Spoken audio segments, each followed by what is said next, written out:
So this question is from Kabir about the verse in Surah Ash-Shura.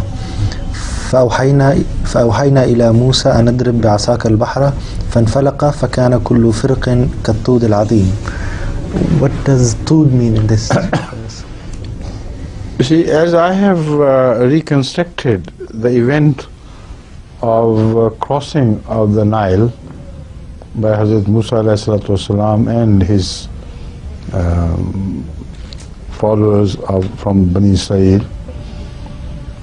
I can reconstruct the image of his entering the place at a time when the water was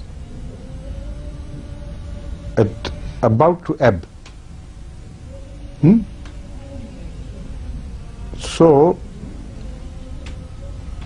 in between there was a path carved for his people, for Hazrat Musa and his people to go across the Nile. But the Holy Quran describes it as Kat-Tawdin Azim. What happened to the water that it got divided into two mounting waves? That is what I believe is caused because of two different phenomena. Number one, a tide from the sea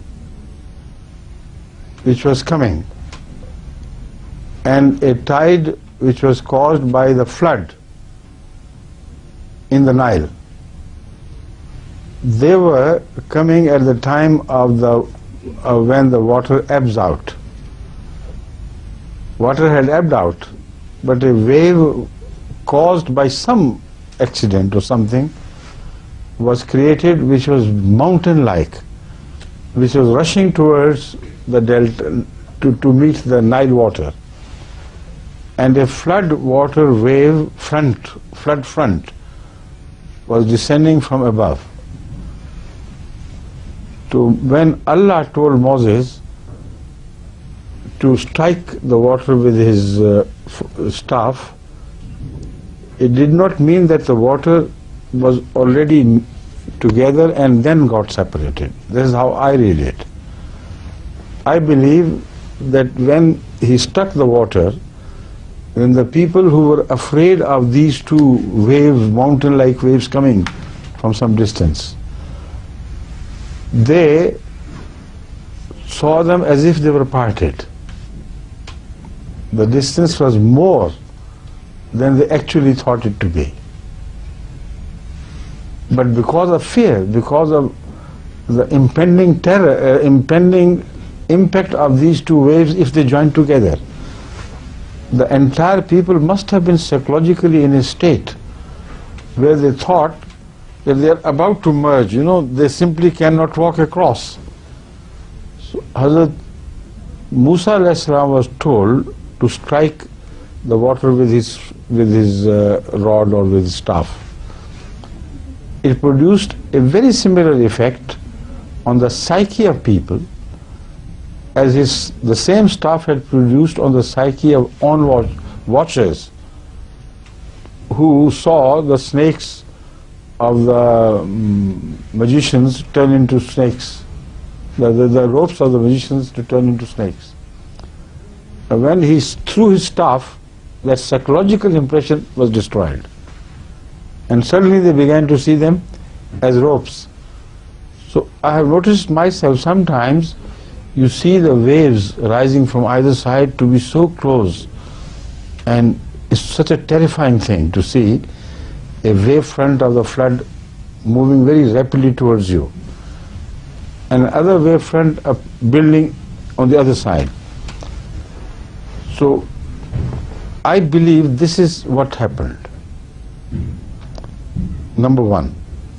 Number two, it is possible that Hazrat Musa alayhi salatu wasalam entered the Nile or was about to enter at a time when the waters were already in spate. And then something happened which separated those waters. One was driven towards the sea like a mountain wall, like a tidal wave, and the other was separated and pushed back.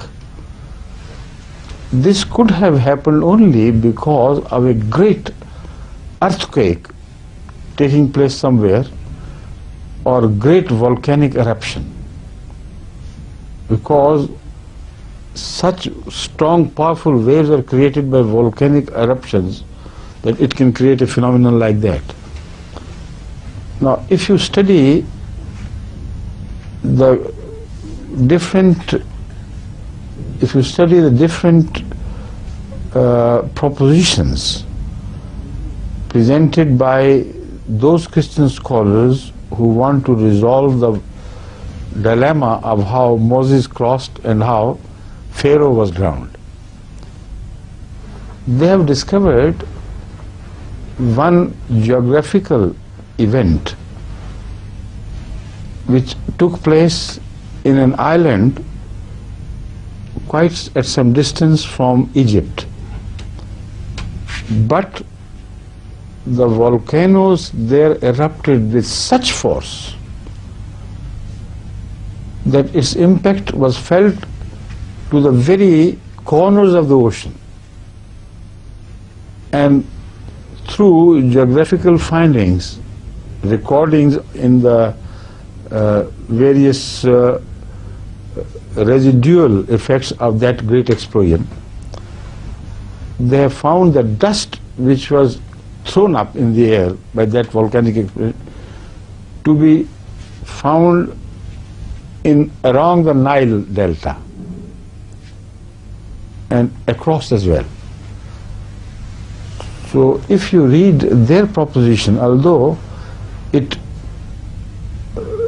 puts the time of Hazrat Musa to be earlier than what we believe, but according to this phenomenon of the staff and the separating of the two, of the spate of the river into suddenly two mountain waves separate from each other, this can be solved because of the shock waves created by the volcanic eruption.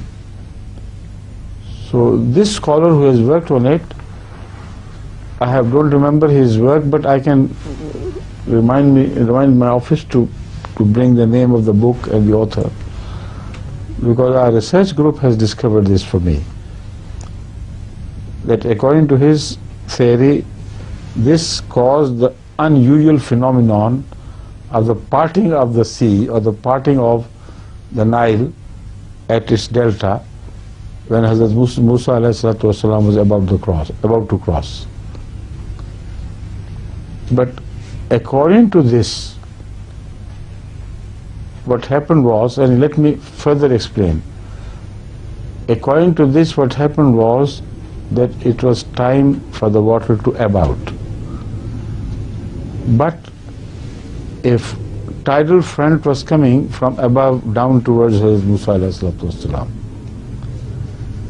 and then suddenly that something erupted there, and because of its immense impact, a mountain-like wave was rushing towards the seashore or the delta area. Now, if you see huge things, you always are mistaken about the distance between you and the huge thing. We have just been, during our visit to Norway, to a glacier. When we went too close to that glacier, we thought it was a matter of a few minutes walk. But it took us 3 hours to reach there and return. It looked like so close, everybody said, no, there you are, come on, let's go. And many among us returned halfway. I'm talking of that glacier which we saw this time as well, but this experience which I'm talking about happened earlier. This time we were warned You see? It was so close.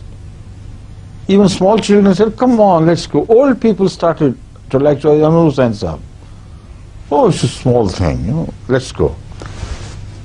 And after a while I looked back and they were all left behind, and most of them returned without reaching. Only myself and a few others, and my younger daughter Tuba, we were all the ones who could ultimately reach the glacier, which was very distant. And on our return, we picked up the remaining hour and entourage. So if a glacier front can appear to be so close because of its hugeness, a tidal wave could also create the same impression. So either way, whatever caused that, whether it was because of eruption at sea or something else, my theory that the tide was at a greater distance than people thought can be proved by such experiments I have done myself. A huge thing appears to be much closer than you think. And if it seems to be moving towards you, then the terror it will cause would be as if you are just about to be sandwiched. So the staff of Moses played that trick. The waves suddenly began to be at distance from them. Mountain-like, but quite some distance. So as they crossed, the waves were coming together and together, nearer and nearer to each other. And Pharaoh also thought that perhaps as they have passed, we will also pass. But when they reached the middle, they suddenly, merged together and downed the Pharaoh and his army. This is how I build this scenario of the Quran. Otherwise, I don't know what it may have meant. But the translation will be read to you tomorrow, inshallah. Right? Promise them. قد أجاب حضرة أمير المؤمنين بالتفصيل على هذا السؤال الذي وصلنا من الإخوة بالكبابير، قال حضرته أن الوقت المحدد لهذا البرنامج لا يسمح لنا أن نقدم لكم الترجمة العربية لهذه الإجابة. في لقاء الغد إن شاء الله سأقدم لكم الترجمة. شكرا على حسن المتابعة، والسلام عليكم ورحمة الله وبركاته. السلام عليكم.